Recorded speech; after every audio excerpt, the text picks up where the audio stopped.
What if the world you're living in isn't really the world at all? What if it's just a reflection, a projection of everything you carry within? You've likely spent years trying to fix what's out there, pushing harder, working smarter, altering your surroundings, chasing success with the hope that it'll change how you feel inside. But no matter how much you hustle, no matter how much you rearrange the outside pieces, the lasting shift never really arrives. That's because you've been looking outward, when the key was always within. You don't operate your life like a machine. You influence it like a mirror, one that reflects not your wishes, but your truths. This mirror isn't passive, it's exact.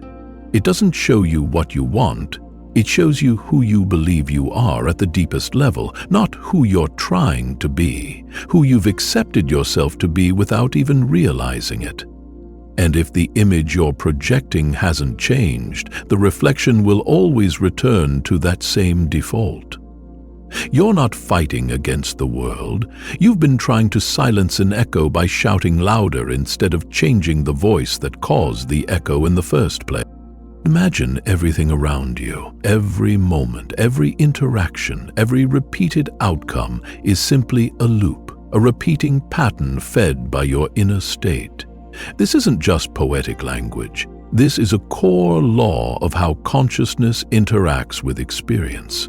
The external world is not some random string of events happening to you. It is a pattern responding to your energy. And when you see that, when you really get it, life stops being a confusing maze. It becomes a map, one that you've drawn with your beliefs. Many people go through life assuming that events just happen, that they're powerless observers, always reacting to one thing after another. A job disappears, a friendship becomes complicated, a stroke of bad luck repeats itself. It seems like these things are outside of their control. But that belief, that life is fixed and happening at you, is what keeps them in cycles of confusion and helplessness. The truth, though challenging, is far more empowering. Reality is not objective, it's reflective. It's not an independent force. It's a mirror of your internal world, your expectations, your emotions, your stories. You don't manifest what you wish for. You manifest what you assume. Deep down, you might long for love, but if the story playing on repeat inside is one of unworthiness, the mirror reflects abandonment or inconsistency. You may say you desire abundance, but if your identity is built on fear of not having enough, life will continue to show you more struggle. The mirror doesn't punish, it simply obeys. It's loyal to your frequency. This realization is uncomfortable because it strips away excuses. It means we have to stop blaming circumstances, stop pointing fingers at timing or fate. But that discomfort holds a powerful gift, the gift of creative control. If your internal world holds the blueprint for your external life, you're not stuck. You're simply mirroring a version of yourself you haven't redefined yet. The moment you start reshaping yourself, the world around you begins to shift because it has no choice. That's not just mindset, that's the mechanics of consciousness. Most people never pause to examine the programming they've inherited. From childhood, they adopt identities shaped by parents, culture, trauma, and media. They're wearing masks handed to them by others, unaware that these stories have been dictating the rhythm of their lives. And then they're surprised when the same patterns repeat. But the mirror has never been biased. It has never judged. It simply says, "This is what you're showing me. This is what I must reflect." You give the mirror confusion, it gives you chaos. You feed it doubt, and it multiplies your insecurity. But offer it clarity, self-worth, and inner peace, and the reflection cannot remain the same.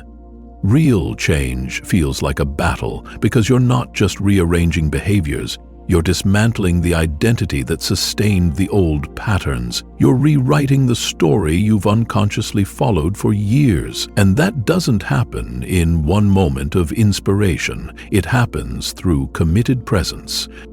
through a mirror, standing in front of the mirror saying, "This is who I choose to be," before anything around you shifts, takes courage, and the mirror listens. Maybe not instantly, but it listens.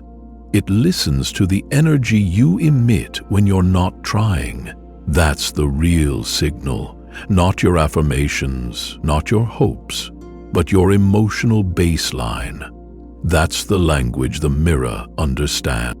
The most profound shifts often can't be talked about openly.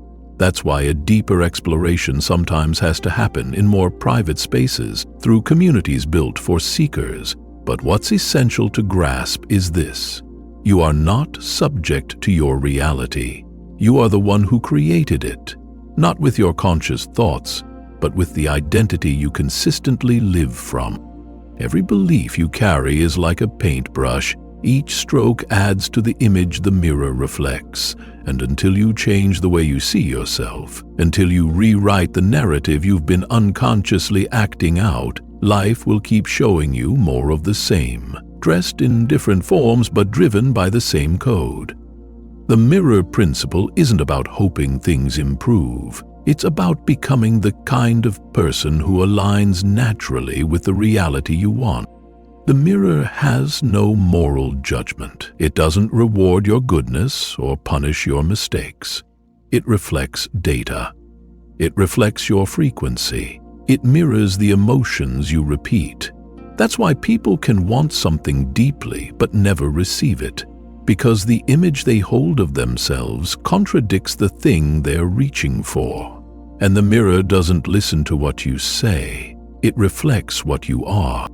You can say you want peace, but if your nervous system is addicted to chaos, if your self-concept is rooted in being under pressure, that's what life mirrors back. You might repeat affirmations of worthiness, but if your body still tenses when someone compliments you, if your breath shortens when abundance comes close, you're broadcasting scarcity louder than you realize.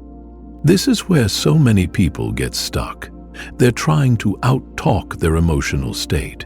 They're saying the right words, but living in contradiction, and the mirror reflects the truth of their being, not their scripts, not their vision board, but the vibration they carry when no one's watching.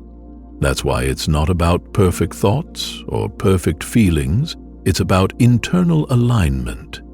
It's about closing the gap between who you say you are and who you embody. When you align those, even imperfectly, the shift begins. Life doesn't ignore your growth. It catches up to it. If you've been stuck in repeating patterns, ask yourself what story still owns your identity. If the same results keep showing up in new disguises, you're not cursed. You're consistent. And that consistency is powerful, even if it's been working against you. The moment you redirect it, that same power starts working for you. Here's where sovereignty lives. If the mirror is neutral, if it has no agenda, no opinions, no memory, then you're the one in charge. You're the artist, the scriptwriter, the director, not of the outside world, but of your inner signal. And that inner frequency is what starts the chain reaction. The mirror doesn't change because you beg it to. It shifts because you do. It responds not out of love or hate, but because it must. That's the beauty of neutrality. It doesn't care how long you've been off track. The moment your signal changes, the reflection starts adjusting, not overnight, but inevitably. The trap is in mistaking the mirror for the truth. We look at what's reflected, our stress, our struggle, our scarcity, and we think that's reality. But it's only feedback, old data based on an old version of us. The moment you make decisions based on what's reflected, you're already behind. You're navigating using a delayed image. Real transformation begins when you act from the signal you choose, not the one you've been conditioned to accept. You are not your reflection. You are the source. The reflection you see now isn't the result of who you are today. It's a delayed imprint of who you used to be. The world around you is always a few steps behind the version of yourself you're stepping into. That's the part most people never grasp. They start making changes, they begin the internal work, and they wait. They wait for the outside world to confirm what they're becoming on the inside. And when it doesn't show up right away, doubt creeps in. They think the process isn't working. But that's the misunderstanding. Reality has a lag. It moves slower than thought, slower than emotion. It's not ignoring your shift. It's simply catching up. The challenge is this: most people give up before the new signal has time to reshape the mirror. They assume the delay means failure. They think the silence means nothing's happening. But beneath the surface, the change is unfolding. The moment you shift your identity, the blueprint changes. And even if it's invisible for a time, even if the outer world seems stuck in the past, the reflection is reconfiguring itself to match your new self-concept. You must understand, thought is fast, emotion is even faster, but matter takes time. The physical world is dense. It's structured by time, by space, by sequence. It doesn't bend to momentary whims. It responds to sustained frequency. That's why real transformation doesn't demand bursts of effort. It asks for endurance, not hustle but alignment, not force but consistency. It takes time before the broadcast fully reaches the mirror. Think of the stars in the night sky. Many of them are so far away that the light we see now actually left them years ago. That's how delayed physical reality can be. The reflection you're looking at today might be light years behind the new version of you, but that doesn't mean you're off track. It means the image is still catching up. This is why belief can't just be an occasional affirmation or a fleeting sense of inspiration. It has to be a practice, a way of being, a choice you make over and over, especially when nothing outside of you validates it yet, because if you don't believe in the new image before it appears, the old one will reclaim its place, not because it's more real, but because it's more familiar. The mirror always listens to your dominant frequency, not your momentary hopes, not your 5-minute affirmations, your baseline, your repeated emotional tone. That's what forms the reflection. So if you meditate once a day, but spend the rest of your time worrying, the mirror doesn't respond to the meditation. It responds to the worry, not because you're doing it wrong, but because frequency is about consistency. And this is where emotional honesty matters. You can't fake alignment. You can't plaster a smile over self-doubt and expect the mirror to reflect joy. You can't chant wealth mantras if your body still flinches every time you check your bank account. The mirror doesn't follow language, it follows embodiment. It reflects the signal you live in when no one's looking. So, when things feel stagnant, when the reflection isn't matching the identity you're claiming, it's not the time to abandon the process.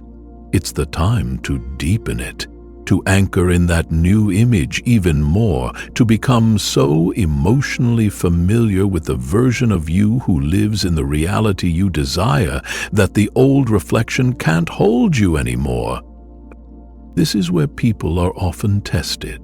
Right before things begin to shift, life can look exactly the same, or even worse. That's because the old signal is still running its course, like echoes in a canyon. But when you hold the line, when you don't fold back into the old self, you start to close the gap between who you've been and who you're becoming. And that's when the reflection changes. Not gradually, suddenly. It's not because you've forced the outcome. It's because you finally aligned with it long enough for the mirror to lock onto the new broadcast. You weren't waiting for proof. You became the proof. And then the world had no choice but to follow. You wouldn't plant a seed and expect a tree the next day. You'd understand that time is part of the process. You'd water the soil. You'd protect the space. You'd trust the nature of growth. Your self-concept is no different. If you keep digging up the seed to check if it's growing, you interrupt the process. The mirror works the same way. It needs time to catch up to what you're cultivating within. So hold your image, not rigidly, not perfectly, but faithfully.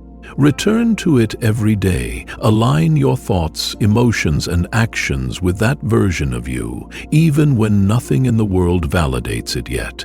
That's the real work, the quiet, daily choice to believe in the version of yourself the mirror hasn't reflected yet.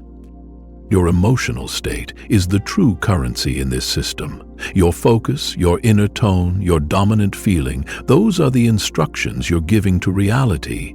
Most people spend their energy focused on what's missing. They scroll through other people's lives, absorb comparison, repeat complaints, and unconsciously send signals of lack to the mirror. And the mirror, being neutral, says, "Okay, here's more of that." It doesn't ask, "Is this what you really want?" It just reflects, not because it's cruel, because it's obedient. This is why attention is sacred. Where you place your attention, you place your energy. And where you place your energy, you place your influence. You're not just observing reality. You're shaping it with your focus.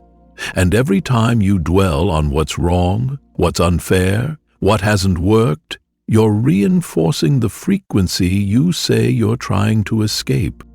Appreciation is one of the fastest ways to shift that signal. Not fake positivity, not denying struggle, but genuinely tuning in to what's already working. Even if it's small, even if it's just your breath, even if it's just the clarity of knowing what you don't want. That energy of gratitude sends a new message to the mirror. It says, "I see value here," and the mirror responds, "Let me amplify that." But it must become your default, not your momentary ritual. The mirror reflects your average, not your peak. Not the 5 minutes of visualization in the morning, but the 23 hours of internal dialogue that follow. The mirror doesn't reflect your best moment, it reflects your most repeated one. So every time you catch yourself spiraling into fear, into old stories, into lack, pause. Not to judge yourself, not to panic, just to ask, is this the frequency I want to amplify? And if it's not, redirect. Not out of guilt, out of clarity, because now you know how it works. You're no longer reacting to a reflection, you're sending out a broadcast, and that awareness is where your freedom lives. The world you see is not a fixed structure. It's an algorithm. It's intelligent, it's responsive, and it's always recalculating based on the signal you send. The more intentional your focus becomes, the more predictable the results become. This isn't magic, it's resonance. The mirror doesn't listen to noise, it listens to harmony. When your thoughts, emotions, and self-immersion align, the signal becomes magnetic. You stop chasing outcomes. They begin to orbit around you. It's important to say again, none of this means life will be free from challenge. The mirror isn't here to protect you from discomfort. It's here to reveal you to yourself. Sometimes the challenge is the very thing that helps solidify your new identity. It gives you the chance to practice what you've chosen, to respond from the new self, to anchor the image more deeply. So don't run from resistance, use it, let it sharpen your clarity. Let it show you where the old story still lingers, and then choose again. Choose from the image of who you are becoming, not the one you've outgrown. This path isn't about perfection, it's about persistence. Real change comes not from grand declarations, but from repeated signals, from choosing the new image over and over, until the mirror has no choice but to reflect it. And once it does, once you see the external world starting to shift, you'll realize something that changes everything. It was never the mirror that needed fixing, it was the signal, it was the image. It was the identity behind the reflection. And you hold that key. There comes a moment in everyone's journey where the search for external change starts to feel hollow, where chasing outcomes loses its thrill, where something deeper stirs. A quiet realization that the breakthrough you've been waiting for is not outside but within. That's when things truly begin to shift. Not because the world suddenly changes, but because you finally stop waiting for permission to be who you've always had the potential to become. Most people delay their transformation. They tether their identity to future milestones. Once I earn more money, I'll feel safe. When I find the right partner, I'll finally feel whole. If I succeed, I'll be confident. But the mirror doesn't operate on those terms. It doesn't say, once you get there, then you can be it. It says, be it first, and the world will catch up. This is one of the most misunderstood truths. Life doesn't respond to what you're asking for. It responds to what you're broadcasting. The identity you embody sets the tone for what the mirror reflects. If you hold yourself as someone who struggles, even when things go well, life will return to that baseline. Not to punish you, just to mirror the signal you're sending. Living in alignment with your desired future means showing up as if that version of you already exists. Because it does. It's not in some distant fantasy. It's already alive in the decisions you're not yet making, the boundaries you've hesitated to set, the standards you haven't fully claimed. Stepping into that version of you means becoming emotionally familiar with success before it arrives, feeling love before it's returned, expressing confidence before it's validated. This isn't delusion, it's discipline. It's knowing that the mirror cannot reflect something you're unwilling to become first. When you understand that, you stop waiting. You stop looking for signs that it's safe to believe in yourself. You become the sign. You walk into the day not with the heaviness of proving your worth, but with the calm of someone who already knows they are enough. And that inner knowing changes everything. You stop flinching when life challenges you. You stop interpreting delays as denials. You no longer panic at the lack of results because you understand they're not absent, they're just in transit. Like a package you ordered that hasn't arrived yet. You don't question whether it's coming. You trust the process, and that trust becomes your power. You begin to live from a place of authorship, not reaction. You take your energy back from every situation that once drained you, because now you see them for what they are. Mirrors, not judges, not threats, just reflections of who you were, giving you a chance to choose who you'll be next. It's in these moments, when everything looks the same, but you refuse to go back, that the shift accelerates.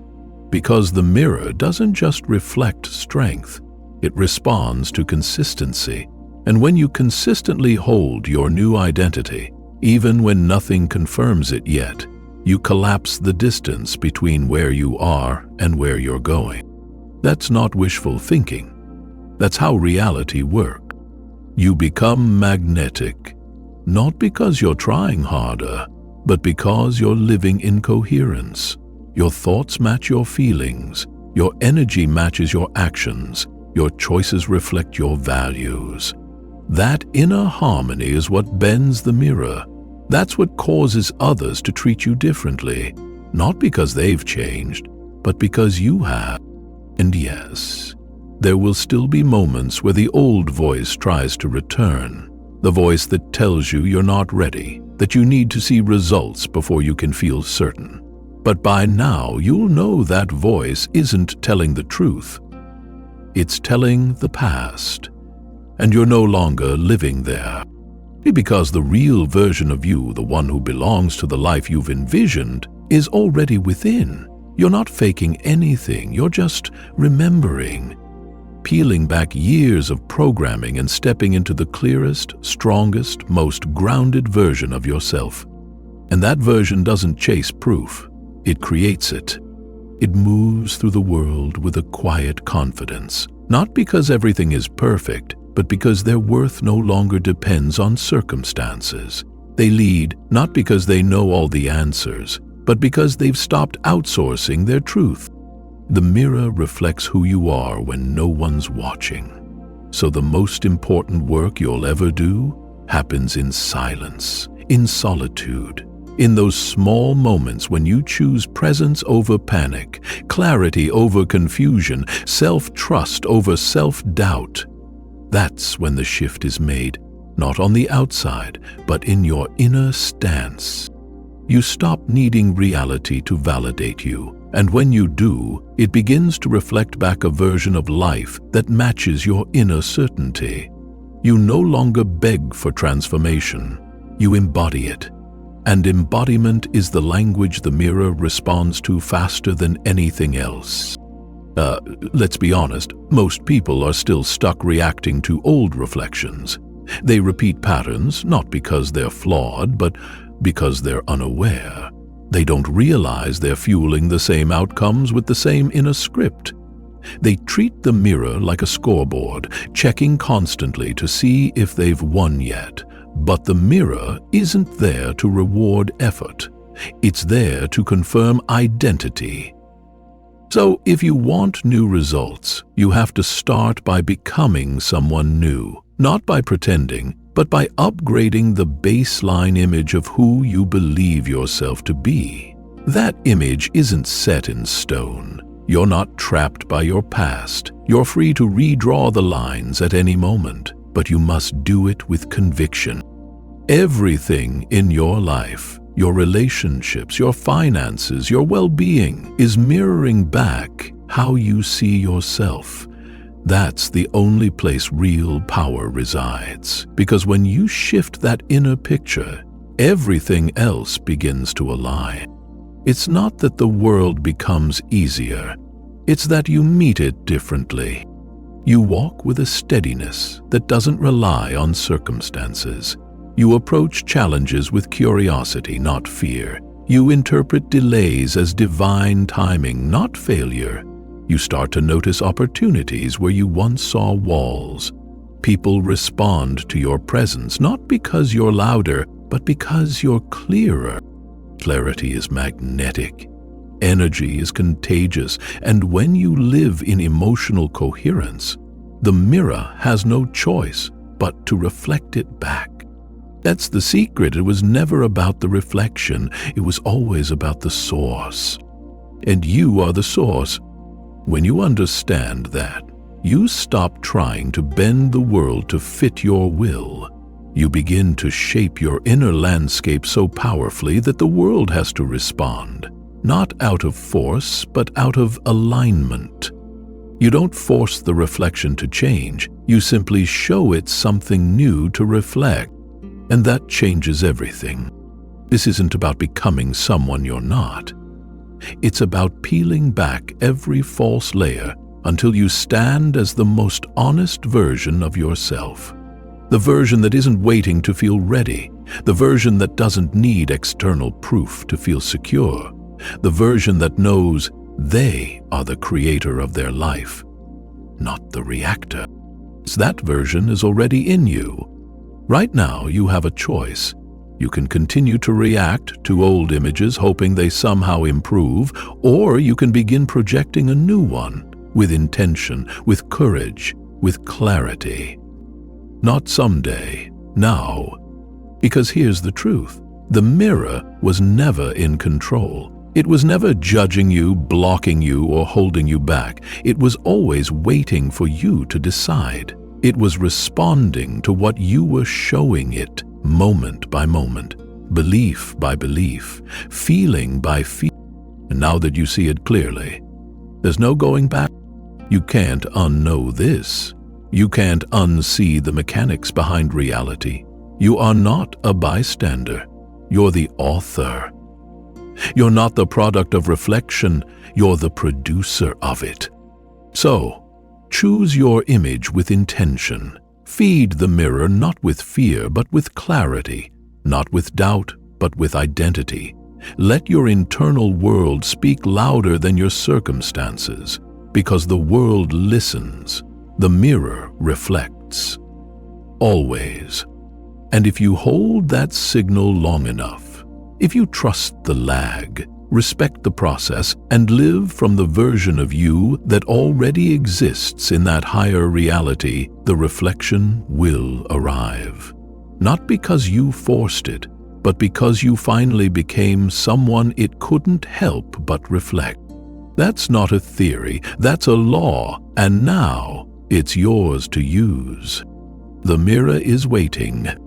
What will you show it next?